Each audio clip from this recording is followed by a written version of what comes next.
Concurso Sempre. Inteligência em concursos.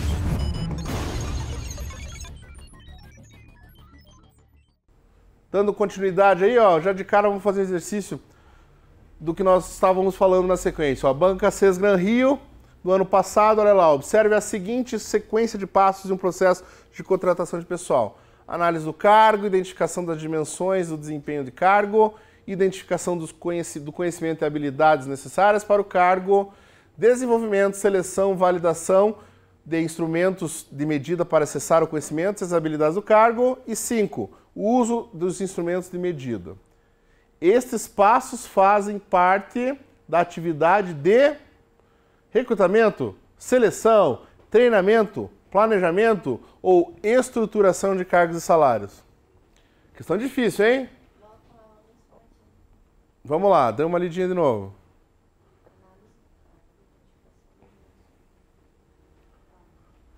Análise do cargo, ou seja, o que eu tenho já de informação desse cargo. 2. Identificação das dimensões de desempenho, ou seja, quais o desempenho esperado dessa pessoa que vai assumir esse cargo. Conhecimento e habilidade que esse cara tem que ter para assumir esse cargo. 4. Desenvolvimento, seleção, validação, instrumento de medida para acessar o conhecimento e habilidades dos candidatos. O que é isso aqui? Testes, dinâmicas, coisas do gênero. E 5. Uso de instrumentos de medida, ou seja, eu preciso verificar. Né? Eu tenho lá uma média mínima que esse cara tem que ter de nota, por exemplo, nos testes. O que é isso, gente? É recrutamento? Não, né? Recrutamento é só o quê? Divulgar e atrair os candidatos internos e externamente, correto? Seleção? O que vocês acham? Seleção, né? Veja, eu acho que assim, ó, até o item 3 até a gente pode ficar mais ou menos na dúvida, mas no 4 fica bem claro, né? Ó, ele fala, ó, seleção, validação dos instrumentos para acessar o quê? Conhecimentos e habilidades, ou seja, eu vou selecionar. Também, né? Também aqui. Só que aqui, por exemplo, eu posso identificar para dar as diretrizes genéricas para o recrutamento, por exemplo, entendeu? Para informar o que eu quero. Mas aqui não, aqui ele está falando que eu preciso verificar e no 5 ele dá o crivo ainda, né? Qual o mínimo de nota, qual que é o critério que eu vou estabelecer. Resposta, letra B. Treinamento, né? Eu vou executar o treinamento, capacitar as pessoas. Plano de carreira não tem nada a ver e a estruturação de cargos e salários é um processo que vem anteriormente a esse. Questão bem difícil, tá? Não imagino que venha desse grau de dificuldade para vocês, mas é para a gente ficar fera mesmo aí. Vamos lá. 2. Um dos desafios que se tem imposto aos responsáveis pelo recrutamento e seleção do pessoal numa empresa é exatamente a capacidade de atrair e reter os funcionários, particularmente aqueles mais qualificados. Retenção de profissionais na organização. Aí ele coloca, ó, 1, 2, 3, 4, 3 itens, né? Bem Sesgran Rio mesmo, né? Aham. O principal fator de sucesso no recrutamento e seleção é a adequação das características e potenciais de um candidato às funções que se espera que ele desempenhe na empresa no curto, médio e longo prazos, caracterizando um processo complexo que exige uma necessidade sistêmica, uma análise sistêmica. Certo ou errado? Complexo, né? Vamos por partes aí, ó. O fator de sucesso, ou seja, quando com o processo de recrutamento e seleção ele vai dar certo realmente, é quando eu consigo adequar as características e potenciais do candidato, ou seja, o perfil do candidato, às funções que espera-se que ele desempenhe na empresa, ou seja, as características do cargo, no curto, de imediato, médio e longo prazo. E isso caracteriza um processo complexo que exige uma análise sistêmica, ou seja, uma análise a médio, curto e longo prazo. Certo isso aqui ou não? Tá certo, né? Isso aqui ele está falando do quê? Do recrutamento e seleção. E realmente é um grande desafio e acontece dessa forma. Item 1 está correto. Item 2.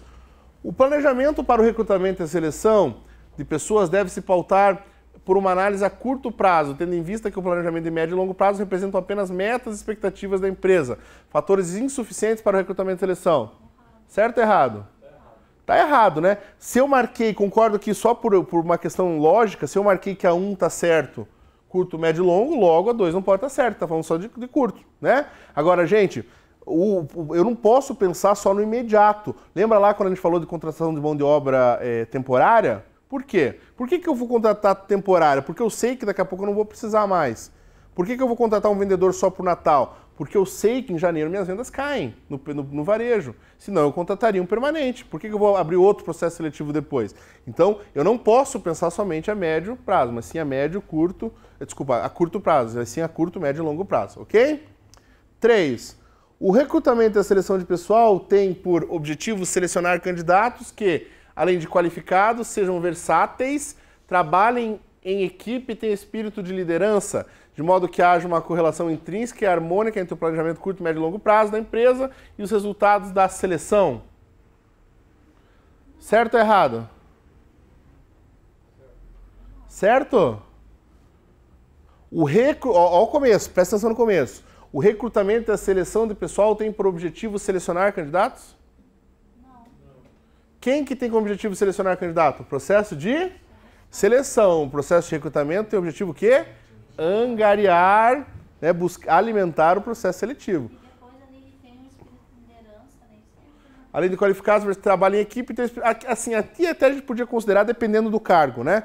Digamos assim. Dependendo, não é o objetivo. De uma forma geral, de fato, né? Mas aqui no começo fica bem claro, porque ele está falando dos dois processos, e como a gente começou o assunto, né?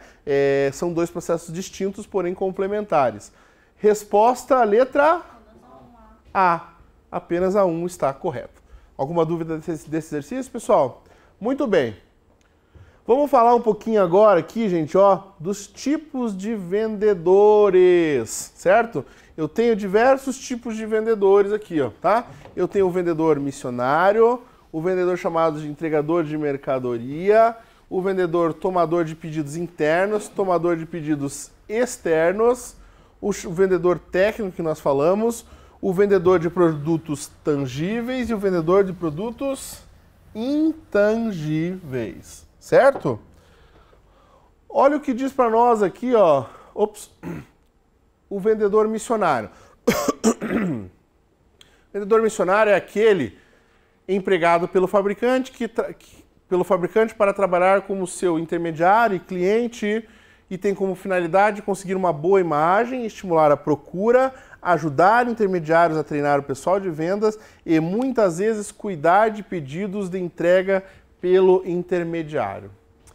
Vocês já viram na loja, em lojas assim, pontos de venda, aquele pessoal que vem de uma marca específica, tipo assim, ó, loja de celular, tem um cara que vem lá da Apple, da LG, da Motorola, que vem com uma roupa é ótimo, né? Uma roupa da própria empresa, uniforme da Motorola, mas que ele fica ali dentro, aí ele vai em todas as operadoras, porque todas as operadoras têm celulares da marca dele, já viram isso ou não?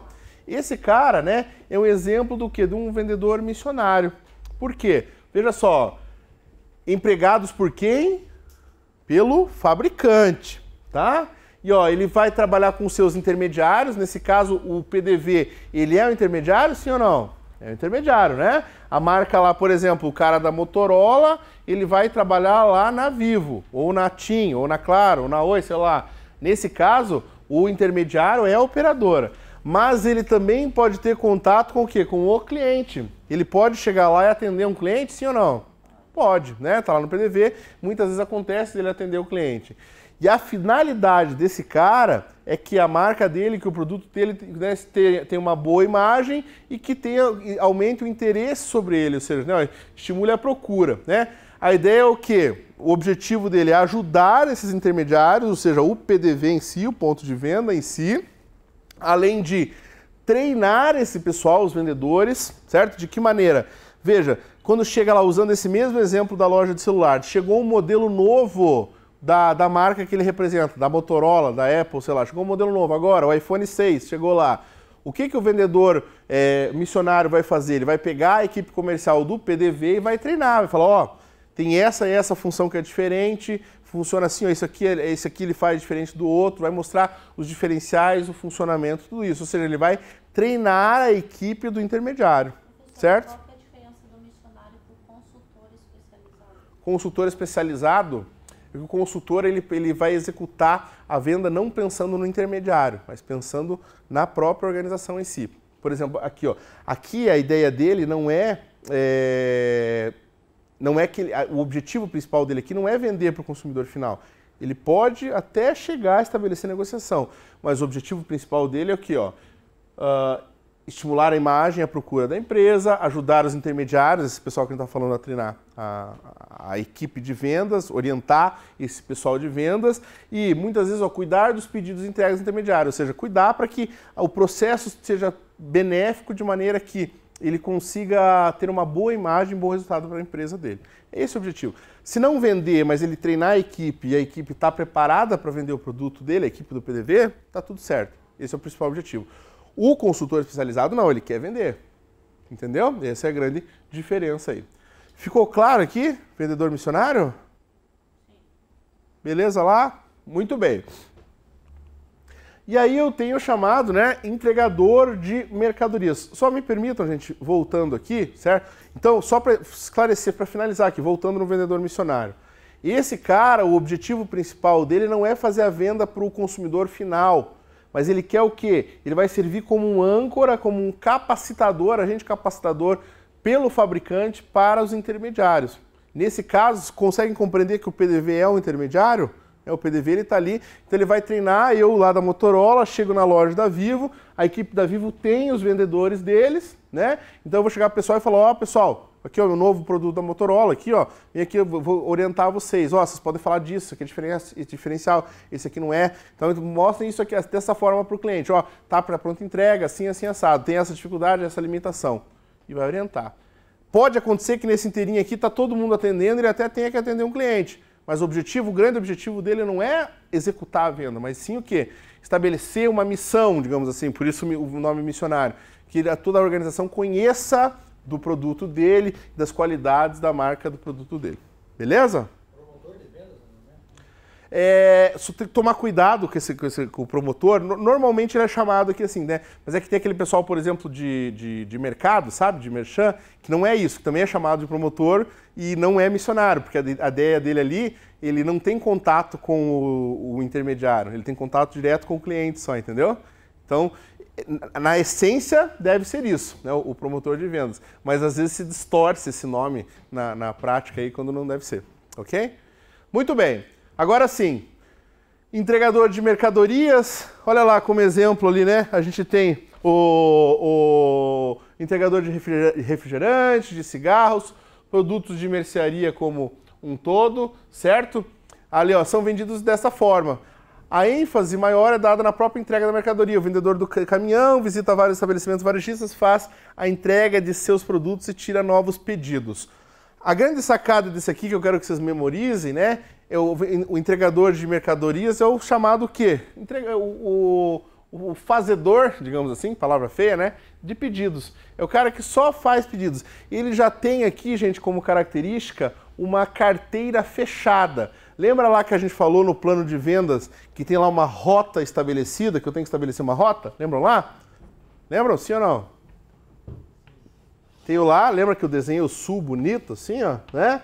Aí eu tenho uma rota lá. Tem que parar nessas cidades aqui, vou para cá, vou para lá, tem que parar nessas cidades aqui. É mais ou menos isso aqui. O entregador de mercadorias, ele já tem os pontos estabelecidos onde ele tem que estar. Então ele chega aqui, ó, ele vai entregar a mercadoria, que é o caso lá do refrigerante, como exemplo, o cigarro, e já vai perguntar para o cara, escuta, vai querer um novo pedido? Aí o cara da lojinha do centro de conveniência vai falar, traz aí para mim quando você voltar mais X caixas de produto tal, Y caixas do produto tal. É assim que funciona, certo? Então ele fica nessa rotação. Ele ao mesmo tempo que ele é o vendedor, ele também é o que? O entregador. Ao mesmo tempo que ele tira o pedido, né? Ele já entrega a mercadoria. E esse cara aqui, por ele ser, normalmente esse tipo de vendedor, ele aparece em cidades de pequeno porte, em cidades que as organizações não têm interesse em colocar um vendedor para estar lá executando, para estar lá negociando, em cidades que a concorrência é baixa daquele segmento específico. Então, ele não tem característica de grande negociador, ele é muito mais um bom motorista, um boa praça, do que um vendedor em si. Ele tem que chegar lá, ele tem que entregar o produto da forma adequada e vai ver, ó, você quer mais para a semana que vem? Ah, eu quero, traz mais desse outro. Esse é o quê? Um entregador de mercadorias, ok? Beleza? Dependendo da cidade, né? Dependendo da cidade faz muito isso. Hoje a Coca até mudou o processo, tem centrais de distribuidoras, tem coisa assim, porque eles estavam, dependendo da época, não estavam conseguindo entregar a tempo, né? Por exemplo, no litoral, não sei se vocês sabem, no litoral nosso aqui, todos os litorais, eu imagino, eles têm uma distribuidora específica para lá. Por quê? Porque o consumo é tanto que não dá tempo de sair da cidade de produção para lá. Então, o estoque fica tudo por responsabilidade da central de distribuição e não pode faltar. E mesmo assim, você chega em local ainda, às vezes é capaz de faltar o negócio. Tanto que é o consumo, né? E aí, nesse caso, dentro do processo aqui, eu não posso levar em consideração um vendedor somente como entregador de pedido. Ou seja, eu já tenho que ter uma programação de vendas e o entregador vai lá só de fato para entregar, mas ele não vai receber solicitação, não vai receber pedido. O pedido já vai acontecer antes para um vendedor, que pode ser por via telefone, pode ser pessoalmente ou por computador, como queiram. Mas esse cara não vai executar nenhum tipo de contato comercial. Tudo bem? Alguma dúvida mais, gente? Muito bem. Aí eu tenho o tomador de pedidos interno e o tomador de pedido externo, né? Ó, interno. Típico caso das vendas a varejo, em que o vendedor aguarda os compradores que atuam na loja ou entra em contato com o fornecedor de alguma determinada compra. Ou seja, vendedor interno, né? No PDV não acontece assim, gente? Lá na Casas Bahia, na Magazine Luiza, na loja Salfer, sei lá, no Ricardo Eletro, não funciona assim, gente? O vendedor está lá dentro e espera o público vir, né, para fazer a comercialização, certo? Esse é um tomador de pedidos chamado tomador de pedido interno, né? Aí ele continua ali, ó, entra em contato com o fornecedor com alguma determinação de compra. Nesse caso, o papel do vendedor é mais de orientação e assistência aos compradores. Não significa que a venda que seja inferior. O tomador de pedidos se relacionam com o tipo de vendas utilizados na situação, requerendo elevado profissionalismo. Ou seja, a venda é tão importante quanto a uma venda externa ou qualquer outro tipo de venda. A grande questão que ele coloca como diferencial aqui é o seguinte: eu não vou atrás de um DVD ou de uma TV, não entro numa loja para ver um DVD ou uma TV, se eu não tiver algum tipo de interesse, se eu não pensar hoje ou amanhã em adquirir uma TV ou um DVD. Concorda comigo ou não? Ou pelo menos que alguém que próximo a mim queira adquirir esse produto. Não existe isso. Se eu vou lá, eu vou porque eu ou alguém muito próximo a mim tem interesse em adquirir tal produto ou serviço, certo? Por isso que ele coloca isso como uma questão de facilidade. Agora, mesmo assim, né, se eu não tiver um grande poder de negociação, o que vai acontecer? O cliente vai para o meu concorrente, sim ou não? Vai para o meu concorrente, ou seja, eu tenho que ter um grande poder de barganha, de negociação, de maneira que esse cara entre na minha loja e que ele adquira o meu produto, porque ou ainda mais hoje, né, gente, que pega grandes centros comerciais, grandes ruas aí, que com vários concorrentes, se vai na loja A e deu lá algum tipo de problema, seja de apresentação, de maltrato ou de diferença de preço considerável, coisa do gênero, o que vai acontecer? Ah, tá bom, muito obrigado, e vai para o concorrente. Então, o tomador de pedido interno, o vendedor interno, ele tem uma grande importância na figura de que ele executa, sem dúvida nenhuma. O grande diferencial é que as pessoas, quando vão buscar, já têm o seu interesse devido naquilo. Beleza? Alguma dúvida aqui do tomador de pedidos interno, gente? É o vendedor interno, né? Marquem dessa forma, é a característica do vendedor interno aí. Bom, e aí, se eu tenho o tomador de pedido interno, eu tenho o tomador de pedido externo também, ó. São aqueles vendedores que visitam os clientes, objetivando a reposição de estoques. Todo esforço de marketing já foi feito junto a esses consumidores. A venda nesse estágio pode ser bem mais fácil, uma vez que o cliente já teve experiência anterior com o produto do vendedor. Gente, do que eu estou falando aqui? Eu estou falando do vendedor porta a porta. Falta? Do vendedor porta a porta, certo? Já viram? Tem um filme, chama-se esse nome mesmo, Porta a Porta. Alguém já ouviu falar ou não? Se alguém quiser saber mais de venda externa, fica a sugestão. Um belo filme aí, tem no YouTube, tem inclusive resuminhos, assim, tem sinopses bem interessantes aí. Bom, esse cara aqui, ele não espera as pessoas virem atrás dele, ele vai atrás né? Ele vai até a empresa que tem interesse em adquirir o produto dele, ou que costuma comprar o produto dele, ele vai até atrás da pessoa que costuma comprar o produto dele, né? Ó, por isso que o objetivo dele é o quê? Repor estoque. Normalmente já existiu alguma aquisição de alguma forma daquele produto, por ele ou por outro vendedor. Então eu vou chegar lá e vou falar, vou fazer uma nova negociação, não apenas repor estoque, por isso que ele não é entregador, vou fazer uma nova negociação de maneira que ele continue comprando de mim. Se no outro tem a facilidade, do vendedor interno tem a facilidade do interesse da pessoa já vir com interesse, o vendedor externo normalmente ele tem a facilidade da pessoa já conhecer o produto que está adquirindo. Então, no que pese, tenha que existir uma negociação nova, tenha que existir uma nova aquisição, de fato, mas a pessoa já conhece o produto, ou seja, ela já sabe se o produto é bom, ou se é ruim, ou o que tem de bom, o que tem de mal, ok? Uma vez que o cliente, como diz aqui, já teve experiências anteriores com o produto do vendedor. Vendedor externo, né, com base em produtos já conhecidos aí. Bom, aí, gente, eu tenho o vendedor técnico também, né? O vendedor técnico, hoje de grande importância aí nas organizações. Hoje, né, quando a gente estava falando anteriormente, né, na aula anterior sobre recrutamento e seleção, hoje busca-se muito, de suma importância, esse vendedor técnico. Não no nosso segmento, no segmento bancário, mas nas grandes corporações, indústrias principalmente, busca-se muito esse cara aqui. Como nós já falamos, né, em outras ocasiões também, hoje o conhecimento por parte do consumidor, o nível de exigência por parte, o grau de exigência por parte dele é muito grande, né? Então, como ele exige-se muito, eu preciso o quê? Ter um cara capacitado para responder às necessidades, para responder aos questionamentos que o consumidor vai ter.